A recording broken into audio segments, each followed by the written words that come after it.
Welcome to PalacBoxing. My name is Arthur.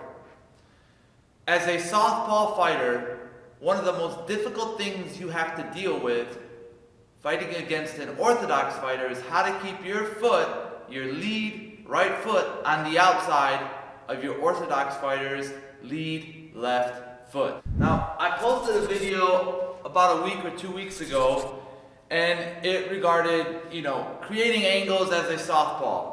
That video is down in the links down below.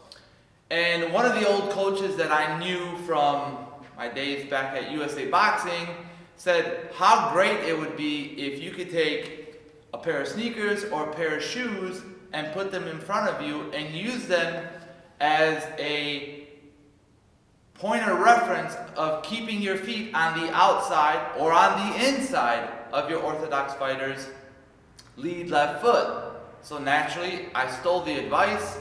I'll give credit to the coach. His name is Roland Estrada. His son fought in a couple national tournaments with me, and he also represented the United States at the 2004 Olympic Games at super heavyweight.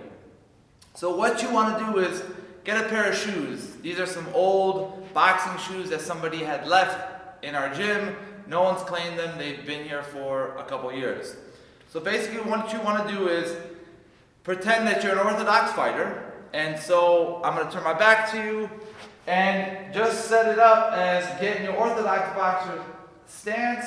Put your one foot, one shoe next to your other foot. Take your back foot, put that shoe right next to it, and look at that. You have an imaginary opponent in front of you.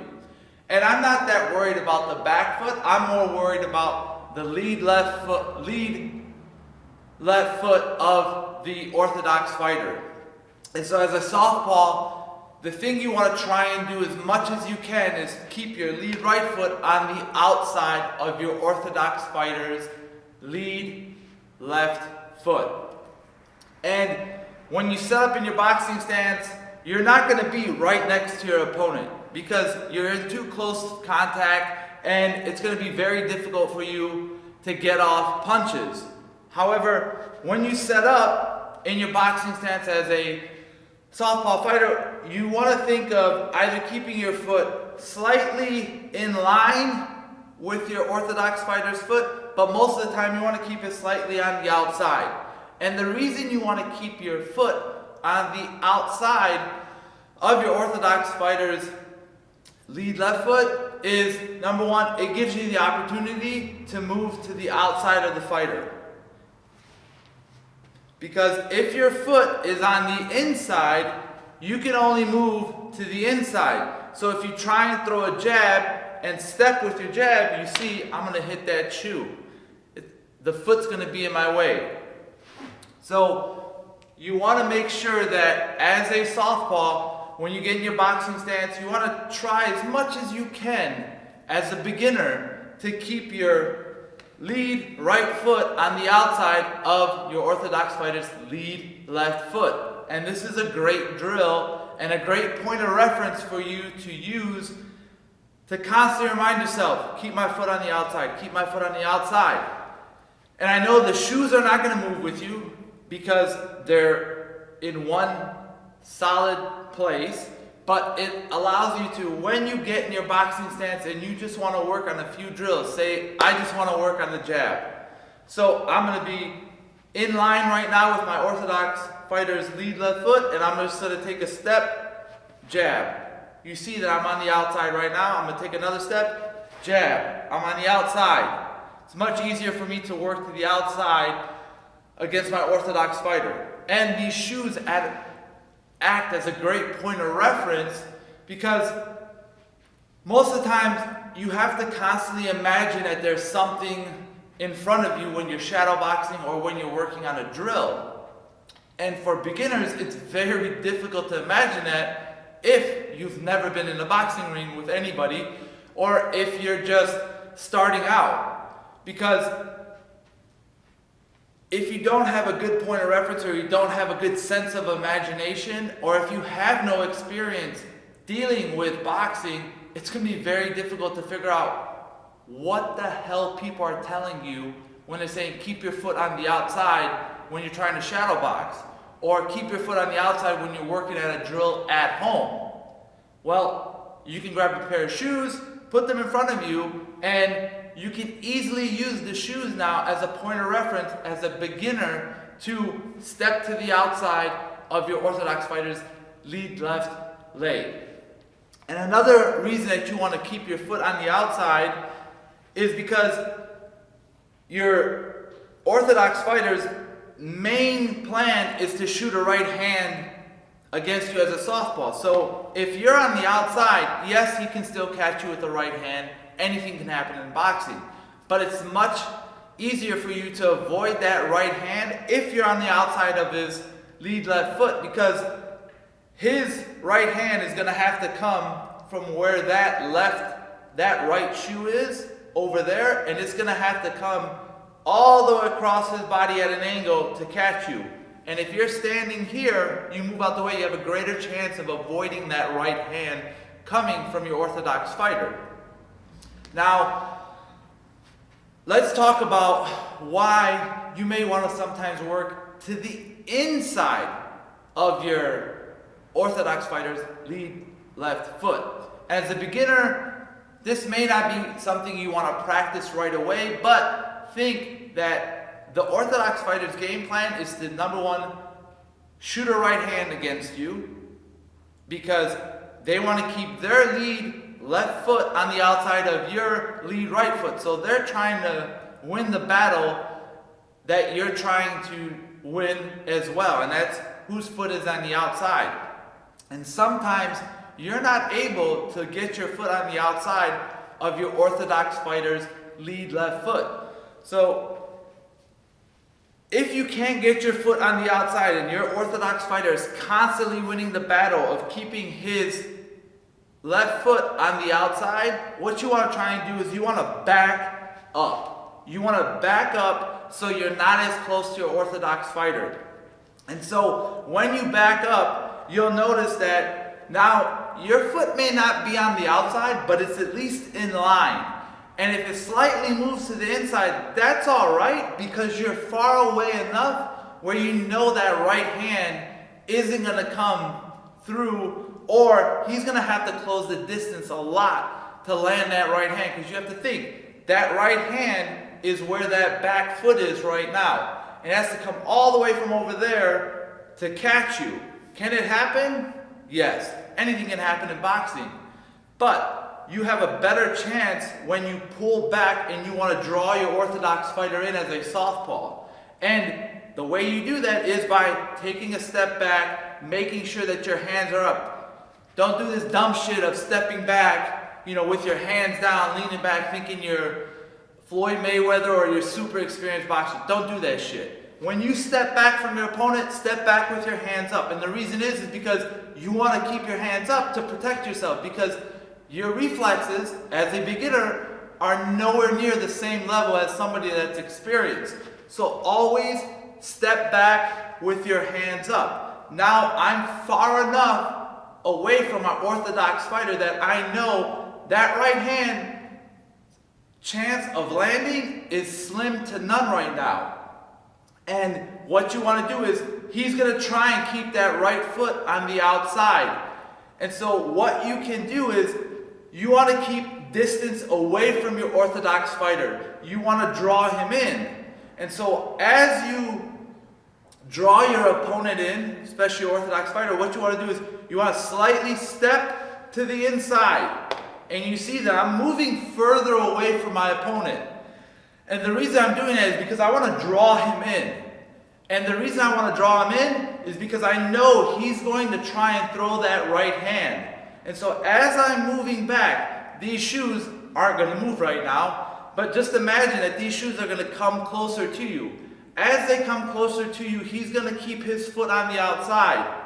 And so what you have to imagine in your head is that as you slightly move to the outside, you're not moving directly that way. You're kind of pulling away from your opponent. So you can see that I'm angling off a lot more. And yes, I'm getting in line with his right hand, but I'm so far away that I don't really think that right hand's gonna land. And if my Orthodox fighter decides to close the distance, I know he's not gonna come right away with a left hook or a powerful jab. He may try and close the distance with a jab, but since my hands are up, I can block that jab or I can parry that jab with my lead right hand.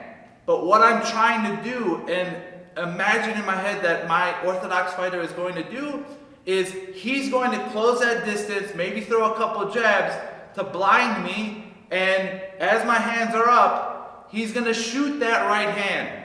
And since I'm on the inside, breaking a cardinal rule of boxing right now, fucking casuals. But anyway, so as I'm on the inside, I'm going to imagine that right hand coming through, and this is all I'm going to try and do. His right hand's coming through, and I'm going to step directly into him as his right hand comes through. Boom. I drop down. I'm fully protected. The right hand most likely slides over this way, and I come over with the left hand. So I step to the inside. I drew my Orthodox fighter in. As he threw that right hand, what I did is I used his momentum against himself and used it in my favor. So I stepped in even more, went all the way inside with my jab, came down, and then as soon as I threw that jab, I'm going to pull it back, come back with the left hand. So the benefits of that is, number one, you protected yourself. You imagine that Orthodox fighter is going to throw that, couple jabs to close the distance while you're moving on the inside. You stepped inside as he threw that right hand. You stopped him dead in his tracks if you hit him, because you most likely hit him dead in the chest or in his chin, but most likely you're aiming for the chest. You want to stop him with your stiff jab down to the body, and you want to come right over the top with a straight left hand or a looping left hand. And it works. So now you fought on the inside of your Orthodox fighter, and so you can do that. You can draw them in when you're on the inside of their lead left foot. And the thing is you have to be consciously aware that you have to keep distance away from your opponent, especially your Orthodox fighter, when you're moving to the inside. Because if you make a mistake of staying very close to your opponent and you're moving to the inside, you'll see I'm just getting closer and closer to my opponent, and he's gonna be able to expose me as a southpaw with left hands, because as I'm moving to the inside, I'm exposing the left side of my body much more easily to my Orthodox fighter. So when you use the shoes, just think of two things. As a beginner, you want to make sure that you focus on keeping your foot on the outside of these shoes.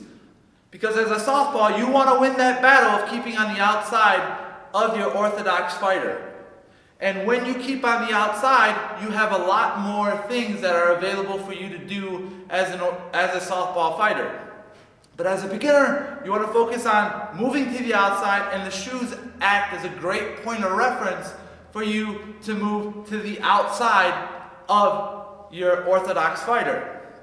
Now, a little thing that you can do when you're not going to win the battle, and something you can work on, is moving to the inside of your Orthodox fighter. But what you're doing is you're not keeping the same distance. You're going to try and draw them in. You want to pull back a little bit, and when you pull back, you always pull back with your hands up. You don't want to pull back with your hands down. You won't want to do this.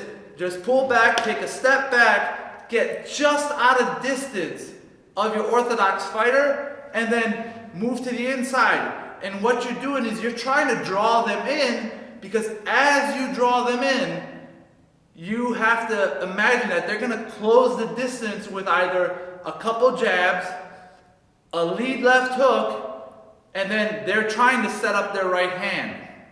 And as you move to the inside and they start throwing those tapping jabs to close their distance, your hands are up, you can block some of those punches.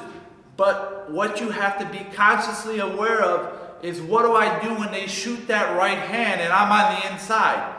You want to step into the opponent. You want to step into your orthodox fighter, drop down. That right hand is now going this way over, and you want to instantaneously, as you shoot that jab to the body, to the chest, you're going to pull it back and come over the top with the left hand. And it could be a straight left hand, or it could be a looping left hand. Whatever works for you.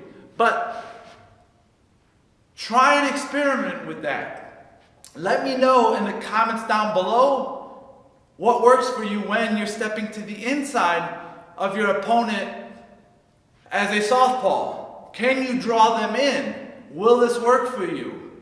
And for you beginners out there, how do these shoes help you keep in the outside of your orthodox fighter's lead left foot? Because just getting a pair of shoes and putting them in front of you acts as a great point of reference for you as a southpaw fighter to win that battle, of keeping your lead right foot on the outside of your orthodox fighter's lead left foot. And sometimes if you're not able to keep your lead right foot on the outside of your orthodox fighter's lead left foot, then you're going to have to draw them in. You're going to have to distance yourself away from your orthodox fighter. And as you distance yourself away from them, you have to think in your head, what can I do? And these shoes act as a great point of reference for southpaw fighters to use in front of them, to learn how to keep their feet on the outside, and then what to do when they keep their feet on the inside of their orthodox fighter's feet. What are your thoughts? Leave them in the comments down below. If you like this video, let me know. If you didn't like this video, let me know that as well. And don't forget to subscribe